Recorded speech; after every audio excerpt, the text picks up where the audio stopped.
Ladies and gentlemen, the reason why they can't and won't release the Epstein list is because freaking everyone is on it. And that doesn't mean everyone is guilty. You know how there's evil corporations or groups that hide behind corporations in order to do evil things, and these groups and corporations will legitimately do good things. Epstein had a charity that legitimately did good things. Oh, I have a hard time with that one. I have a hard time with that one.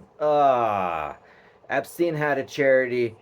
I'm not saying that the money was dirty. Let's say, in my opinion, and he was legitimately giving this money to places that needed it. I'm sorry, this is difficult for me to go through as a father and as a human being once you figure out exactly what went on under all of that. There's so much evil that goes on under the guise of good. And Epstein was known to communicate with a lot of people, bring a lot of people together. Oh, jeez. Epstein was known for a lot of things. Stephen Hawking was on the Epstein list. We knew this earlier on. We knew that the Epstein list was going to be difficult to get out just because of the sheer number of people on it, which is just debilitating to think about. I really think this is just a Trump move to get things done and sound good, move in the right direction. But guys, about a year and a half ago, we figured out that we couldn't release the Epstein list just because there were so many legitimate mixed in with illegitimate, kind of the way you wash money. There was definitely there was definitely underage stuff going on there with Mr. Epstein when it came to money.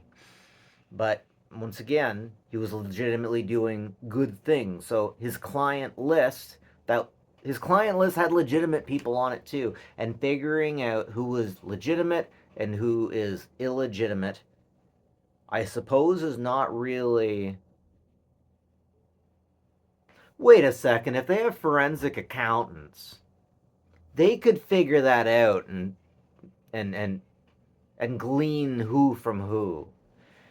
But there must be so many people on that list that it would legitimately usurp national sovereignty. Basically, if people figured out what was actually going on, uh, there would be chaos, outright chaos. Just like in the 60s, we wouldn't release information about UFOs because we didn't want that chaos going on.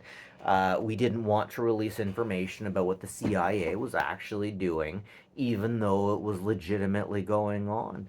I've heard some people say that the only reason that the 60s got kicked off with flower power and LSD was because the CIA was trying to use it uh, in order as a truth serum. Ultimately, I'm leaving it there. I'm leaving it there. If like that's legitimate, if you want to look into it a little bit more, it gets real interesting there. It gets super interesting. So I'm to understand that um,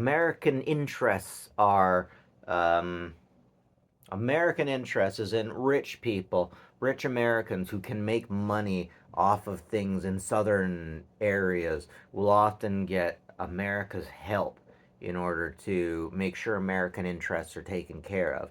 And it's these groups that I'm really cautious and curious about.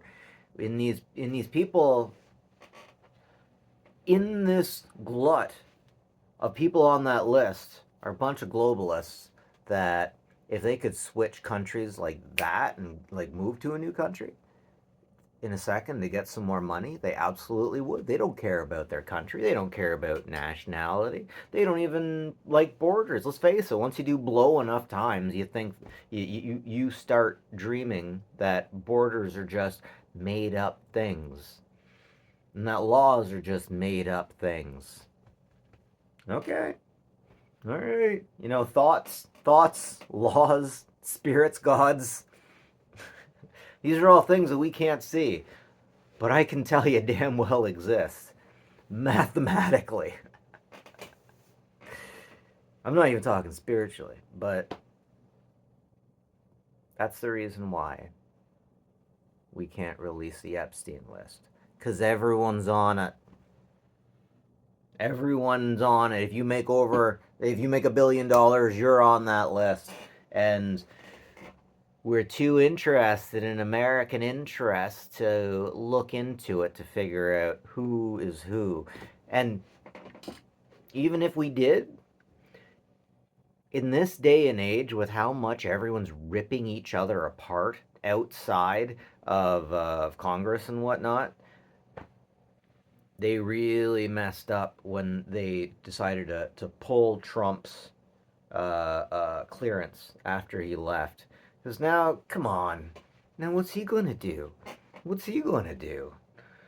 Now we got a situation where we got a bunch of pearl clutching, purse clutching ninnies who are basically browbeating, what was it, 60% of Americans that just didn't want to say anything, just wanted to live and wanted to go on. Man, what an interesting place that we live in, full of little bubble societies. And once you make up enough money, you become part of those higher bubble societies. Wow. Jeez. And there's too many people in those societies that like the underage stuff. I'm just saying. Wow. Anyways. Ugh. Have a good one, folks. Take care of each other.